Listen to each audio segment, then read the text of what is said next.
जो नित्य नियमित वृत्त, उसके आधार पर हमने अपने अध्येताओं के बारे में और उनके अध्ययन के बारे में कुछ ठोस जानकारी प्राप्त करनी चाहिए और निष्कर्ष पर भी आना चाहिए।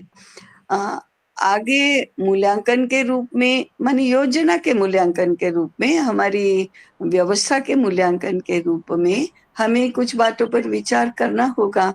जैसे 3 प्रकार के अध्येता हैं। एक नियमित जुड़ने वाले, दूसरे अनियमित रूप से जुड़ने वाले और तीसरे नियमित रूप से नहीं जुड़ने वाले। तो हम इनका क्या करें? जो नियमित रूप से जुड़ते ही नहीं हैं, उनका क्या करें? ये इस बात पर विचार करना चाहिए। जिनकी नियमितता नहीं है, वो किन-किन कारणों से नहीं है और उन कारणों पर विचार करना कि ये कारण कितने वजूद वाले हैं, कितने थोड़े कम वजूद वाले हैं, कितना अविचार और प्रमाद के कारण से हो रहा है। तो कारणों का विश्लेषण करके फिर उसका उपाय करने का विचार हम सब मिलकर करें कि ऐसा-ऐसा यदि है, तो क्या करना चाहिए? और जो नियमित जुड़ते हैं वो तो बधाई के पात्र है ही। ऐसा ये एक मुद्दा है। दूसरा, अध्ययन के बारे में अब हमारे अभिप्राय बनने चाहिए। जैसे एक बार हमारा विषय था कि नचिकेता की 4 श्रेणियाँ, फिर नचिकेता, श्वेतकेतु, या भृगु और याज्ञवल्क्य, इनके अध्ययन की प्रक्रिया में, स्वरूप में क्या अंतर है? क्या अध्ययन के आधार पर ही हम श्वेतकेतु में हैं या भृगु में हैं या याज्ञवल्क्य में हैं या नचिकेता, प्रगत में हैं, ये हम स्पष्ट कर पाते हैं। उदाहरण के लिए हमें पता नहीं है कि अभी जैसे रुचिका जी श्वेतकेतु में हैं या याज्ञवल्क्य में हैं। ये हमें पता नहीं है, जानकारी नहीं है।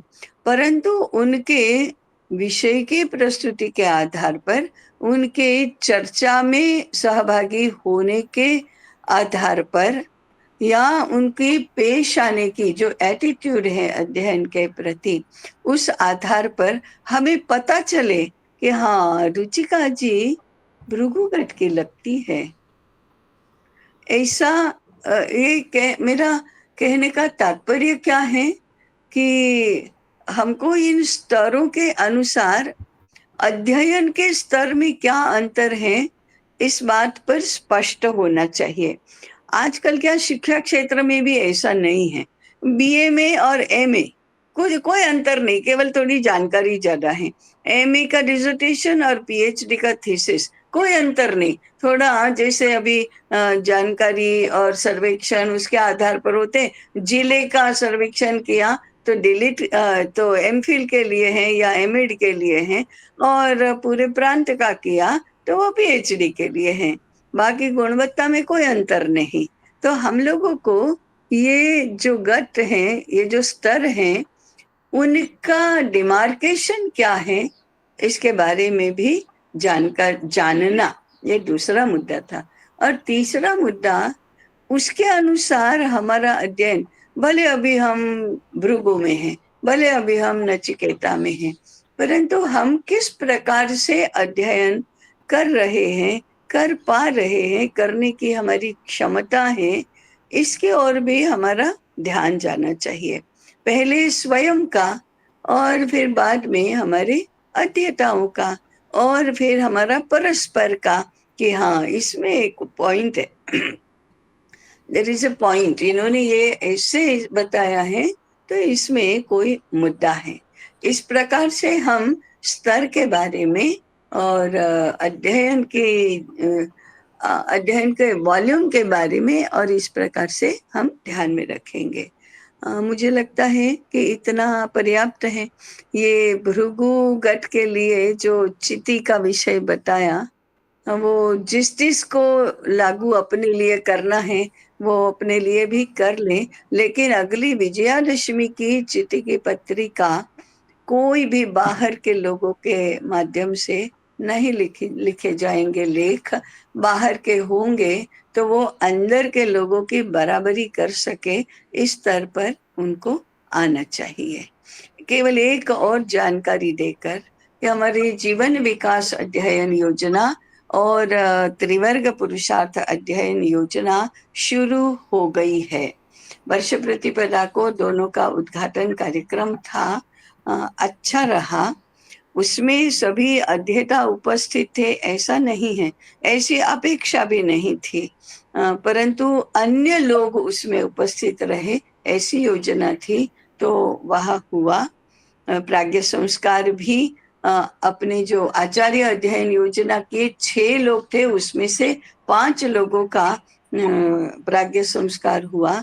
कुल 19 लोगों का हुआ, तो 5 में से बाद में 14 लोग थे, वो जीवन विकास अध्ययन योजना के थे जो उसमें उपस्थित थे, इसलिए उनका प्राज्ञ संस्कार हुआ। शेष लोगों का योजना से व्यास पूर्णिमा पर होगा।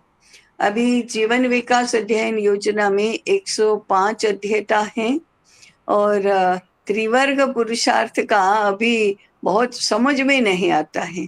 समझ में कैसे नहीं आता है कि त्रिवर्ग पुरुषार्थ के 10 विषयों के वर्ग हैं, जो प्रतिमाह से एक एक वर्ग ऐसा करके हैं। तो त्रिवर्ग पुरुषार्थ अध्ययन योजना में सहभागिता पत्रक भरा, तो इसका क्या मतलब है? ऐसा करके वो हम तो भाद्रपद में के वर्ग में आने वाले हैं, हम तो आषाढ़ के वर्ग में आने वाले हैं, ऐसा करके कुछ लोगों ने सहभागिता पत्रक भरा ही नहीं है। इसलिए कुल मिलाकर संख्या मिलना कठिन हो गया है। तो भी सहभागिता पत्रक 19 के लगभग तो हैं। उसका भी प्रारंभ प्रत्यक्ष हुआ, तो पंचमी और षष्ठी को 2 वर्ग थे। एक वर्ग था ईशावास्य उपनिषद और दूसरा था भारतीय शास्त्र ग्रंथों का बहिरंग परिचय। एक विषय की प्रस्तुति मैंने की, दूसरे विषय के लिए उज्जैन की कालिदास संस्कृत एकेडमी है, उसके निदेशक डॉक्टर गोविंद गंधे ये आए थे। वे हमारे विद्वत परिषद की जो संचालन टोली है उसके भी सदस्य हैं, पिछली गोष्ठी में भी आए थे। तो दोनों ही वर्ग बहुत अच्छे रहे। 15 लोगों की उपस्थिति थी। शास्त्र ग्रंथों का परिचय ये विषय तो सबको बहुत ही अच्छा लगा, क्योंकि आधे लोग लगभग ऐसे थे जिन्होंने वेद ब्राह्मण आरण्यक ऐसे कभी शब्द भी नहीं सुने थे। तो शब्द तो सुने, पुस्तक ग्रंथ देखे और उसके बारे में जानकारी भी मिली, तो बहुत ही अच्छा लगा उनको।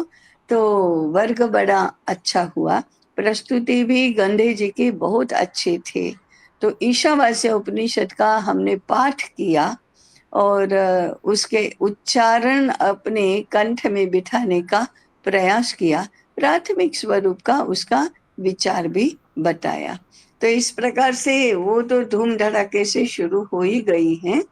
जीवन विकास के 5 जो हैं, उसके पांचों के एक एक संयोजक हैं, वो अग्रपाठी की भूमिका में हैं और वे तो इतने उत्साह के हैं। वो एक कह रही थी, हाँ हाँ हमने उनको पढ़ाना है ना, तो कैसे पढ़ाना, 6 पुस्तकों में से पहली कौन सी, दूसरी? हमने कहा अरे नहीं, पढ़ाना नहीं है, उनको पढ़ने दीजिए।